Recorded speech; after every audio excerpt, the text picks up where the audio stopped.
Music has been a source of healing for our next guest. Let's welcome Victoria Purdy, singer-songwriter on our Spotlight Music series. Victoria, welcome to the show. Thank you for being here. Yeah, thanks for having me. It's awesome. So based on, a little research and getting to talk to you before, it seems like you use a lot of your own life experiences to influence your music. So tell us a little bit about your journey into music and how that all started. Yeah, so I started music when I was just a kid. I grew up in New York, actually, and so a little bit out of the city, the Hudson Valley. I always would go into the city too, and we'd see some Broadway shows when I was younger too. Yeah. But really my love started even before that. I don't even know why. I just as long as I can remember, I've been writing music, singing. It's been kind of a coping mechanism for me in a lot of big events that I've had in my life. So you're from the Hudson Valley. Yeah. When did you move to Charleston?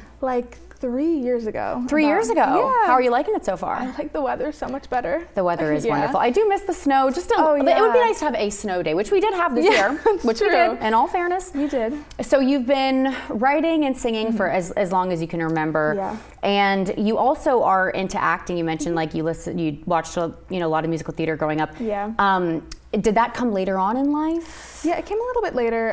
Music was at the forefront of my memory, honestly. Can't even remember when I started that. But a little later, still elementary school age, I fell in love with theater too, and just film kind of acting, but also theater. Yeah, well, it's beautiful. You get to use your voice as a talent in theater and then also your acting skills, so that's wonderful as well. So you draw from a lot of life experiences, but do you draw from any inspiration? Is there an artist that you look to that you admire?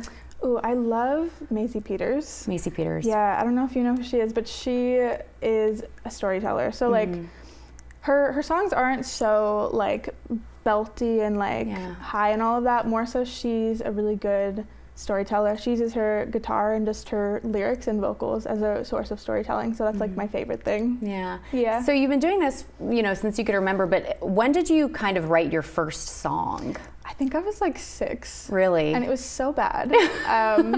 My mom would say it was great, but no, I was probably 6 years old in my basement, just writing songs about heartbreak and things I wasn't even close to experiencing yet. And it just kind of took off from there, I guess. I got better, I swear. But well, I believe it, and the proof is in the pudding. You are absolutely phenomenal, and I think it's so sweet because even though you say you weren't good, it was put on your heart for a reason. Yeah. So it's beautiful that you've stuck with it, and you had the encouragement from your family, and you have a sister. I do. A twin sister. I do. And she also sings a little bit as well, right? Yeah, she does. She sings and she acts as well. That's wonderful. Yeah. So have you released any albums? I did in COVID times when everyone was doing nothing in the house. I learned how to produce and record my own music.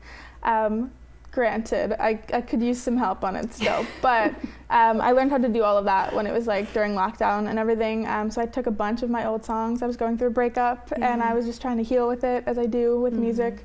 And I recorded, I think it was about 6 songs in my EP, Chasing Forever. Wow. Yeah. And so we are going to hear a newer song, right? A new one. Always Been? Yep. Okay, tell me about this song. Yeah, so this song, I started a little while ago, just working on production for it too, and recording it. Should be out maybe in a month or so. Oh, wow. But I started writing it as a stream of consciousness kind of song. So it was really me just looking at my life and kind of thinking about the people that have come in and come out of it and just the events that shaped me to who I am. And I kind of came up with that song. And then every verse of it is actually about something different, which I really like. Yeah. I don't know if I've ever heard a song where the verses are different, but how cool. Yeah. I mean, that's incredible. I like it a lot. So obviously we're going to get to hear you perform after the break, but where can our audience see you live? Yeah, so I have the Teal Arts Festival in September. We are doing that. It's me and a bunch of female musicians, which I absolutely love because it's for Ovarian Cancer Awareness Month. I'm doing a set of about 5 or 6 original songs there, so that you can catch me there. And then I also do sing at Second Sunday downtown. Oh, that's awesome. Yeah. Okay, so we can catch you there. Yeah. And do you have a website or social media page where we can keep up with you? Yeah, I do. I have a website. It's victoriapurdy.com. So just first name, last name.com. If I speak fast, I'm so sorry. I'm from New York. No, we love it. We love it. Good. I'm the same way. Perfect. I'm the same way. And other ways, mostly my up-to-date one would be my Instagram, which is just my first name, L. Purdy for my last name. Wonderful. So. Well, Victoria Purdy, thank you so much. Yeah, I cannot wait to hear Always Been Thank after you. the break. Awesome. 2 minutes.